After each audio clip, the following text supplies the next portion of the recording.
Okay, good morning children. Here we are again continuing with heat transfer, class 8 physics. Okay, so last time I was doing examples and application of thermal expansion of solids, right? So we talked about telephone and electric wires, how they were kept during the winter, summer and all these things. Now, we're going to continue with this and with the rest of the lessons. Now, when we lay a cemented floor, it is not laid in one block. There's always a partition. In the floor is laid in small blocks, leaving very small spaces in between them. Okay, there are many, some people put glasses and all in the middle also. Okay, there, in fact, there is some amount of spaces left. Now, this is applicable in places where the temperatures really go up during the summer months and becomes hot, heated, solids expand. Okay, so if a cemented floor is laid in one block, if it starts expanding, then it will start cracking, it might damage the wall, the floor itself might get damaged. So in order to avoid that, in order to make sure that that doesn't happen, the cemented floor is laid in small blocks. Okay, now bimetallic strips are used as thermostats in electrical heating devices such as electric irons, okay, your geysers and toasters, okay, to control the temperature. Now, what is a thermostat? I don't know how many of you have noticed, how many of you have ironed your clothes. If you have ironed your clothes, you will come to know when you're using that electric iron, you see that when it is heated, the light goes on, right? But after some time, the light goes off, the red light goes off, and you hear a noise. There's a click kind of a noise, okay? There's a small metallic noise that comes from the electric iron. What is this noise? This is the thermostat. The thermostat regulates the temperature, right? If the electric iron gets overheated, the thermostat cuts the current supply so that the heating plate on that electric iron starts cooling down, or it doesn't get overheated. Okay, so after some time, when the temperature drops, when the heating plate in the electric iron, if the temperature goes below a certain point, again it will get on, the light will get on. Okay, now this thermostat is also, it's a concept of a bimetallic strip is used out there. Okay, now we'll be doing that later. I'll explain it to you how. Your electric geysers also, the geyser that heats water in the bathroom to take a bath, okay, and your toasters are American culture, English culture, British culture. We Indians, yes, some of us do use toasters, but it's not a common device in every household. Okay, the toasters also, they work on the same principle, right? Now, the next is loops are provided in metal pipelines. This is done to absorb the effect of expansion or contraction of the pipeline due to changes in temperature. That's true. In a solid pipeline made of metal, loops are put in the middle. Okay, so that if the pipeline contracts or expands, the loop can control that. Okay, if that loop is not there, the pipeline might break or it might crack and it might damage, the liquid inside might flow out, so many problems takes place. Okay, so these are practical applications.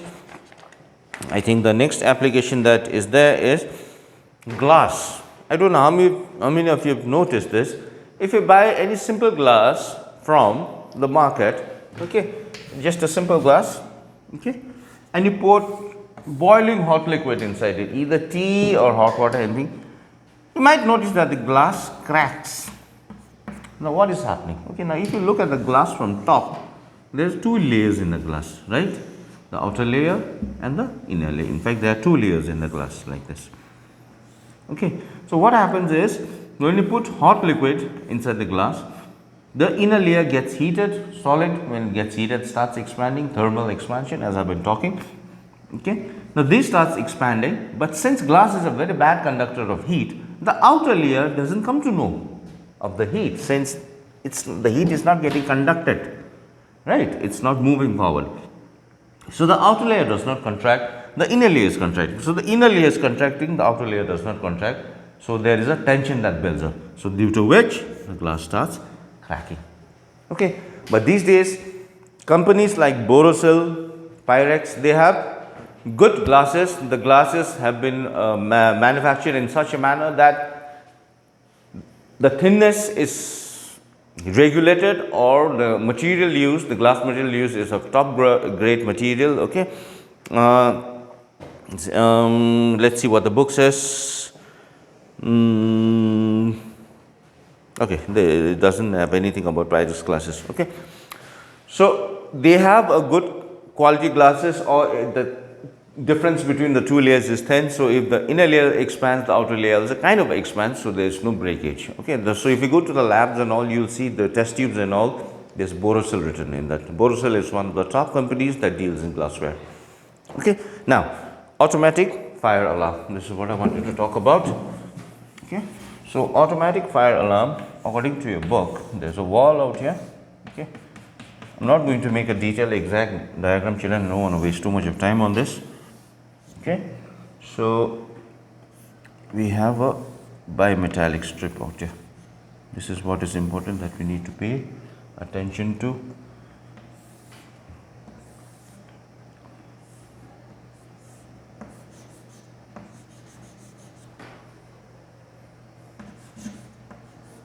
Okay, so we have a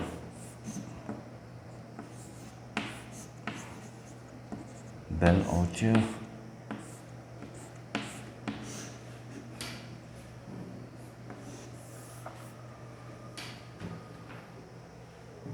Okay, now let's say there's a break in the wall, a small break in the wall. Okay, usually automatic fire alarms, this is the bimetallic strip.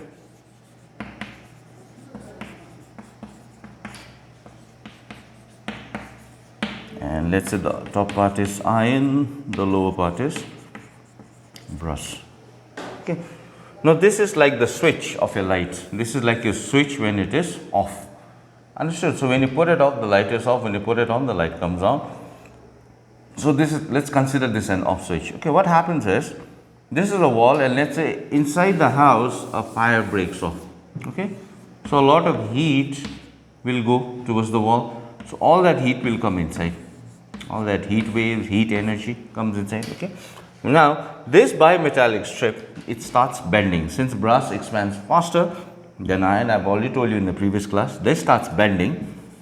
Okay, actually brass wants to go forward, but it cannot go forward because it's been joined together, riveted together. So it starts bending. Okay, and iron, being a good conductor of electricity, it touches this nail. Let's say this is a nail, or it can be a piece of metal also. Okay, so when the circuit is complete, the bell goes off, the alarm goes off. This is the alarm bell. Okay, the alarm bell goes off, right? Then the whole, everybody comes to know there's a fire in the building. And when the fire is doused off, the heat will stop. Okay, and when the heat stops, this metal that had contracted, expanded, the bimetallic strip, it starts contracting and it comes back to its original state. And the moment it stops touching, the alarm will also go off. Okay, so see the whole setup, the whole apparatus, everything. This is the most important part. If this does not function, let's say this is defaulting, or it's faulty, it is not functioning properly. When the heat comes in, what if the bimetallic strip goes down or does not bend or does not expand? Nobody will come to know. The alarm will not go off. So that is how important it is. Okay, now thermal expansion of liquids. Let's say liquids also, they expand, but they expand with different levels of degree of intensity. Okay, so I'll just make a simple diagram. I think there are 4 liquids out there in the book. I'm just going to explain that. I'm not going to make that test tube sort of thing. So let's say we put this in a trough. Okay, so initial level of all the liquids. Okay, so we have water here, we have ether here, we have benzene here, and we have alcohol. Okay, now let's say you put hot water in this trough. What happens? They will be expansion, all of them will expand, but the rate of expansion, ether will expand the most, right? Next is followed by benzene, next is followed by alcohol, and the last will be water. This is the new level. Understood? Now what is happening out here? Why is ether, benzene expanding more than alcohol? Again, it's all about density. Okay, density means how molecules are arranged in a matter. If the density is high, okay, the number of molecules will be more. If the density is less, the number of molecules. So in this case, the density of ether and benzene is lesser than water or lesser than alcohol. That's why they expand more. The molecules are far away from each other. The moment it gets heat, they start expanding going away more. So, this is what is happening exactly. Okay. So, thank you so much, children. We'll be continuing with the rest of the lessons later.